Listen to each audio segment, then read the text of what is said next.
এক ব্যক্তি প্রচুর ইবাদত করত, আল্লাহ পাক তার ইবাদত করার জন্যে পাহাড়ের চূড়ায় একটা সুন্দর ব্যবস্থাও করে দিয়েছিলেন। সেখানে ডালিম গাছ হতো, ঝর্ণা আসতো, খাবারের কোনো অভাব নাই। হাদিসে এসেছে 500 বছর সে ইবাদত করেছে। কত বছর?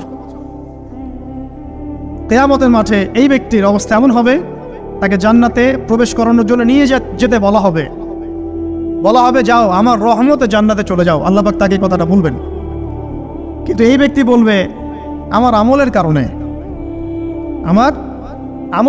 আল্লাহ পাক বলবেন আমার রহমতে জান্নাতে চলে যাও। ব্যক্তি বলবে আমার আমলের কারণে।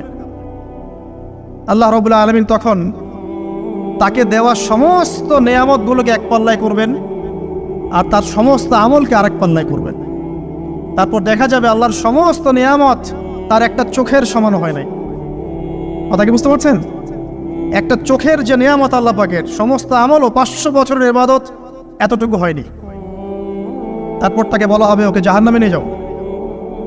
এবার জাহান্নামে যাওয়ার সময় সে বলবে আল্লাহ তোমার রহমতে আমাকে মাফ করে দাও। তখন আল্লাহ পাক তাকে আবার ডেকে নিয়ে আসবে, বলবেন যে তোমাকে যে আমি ইবাদত করার জায়গা করে দিয়েছিলাম, এটাকে তুমি নিজে করেছো না আমি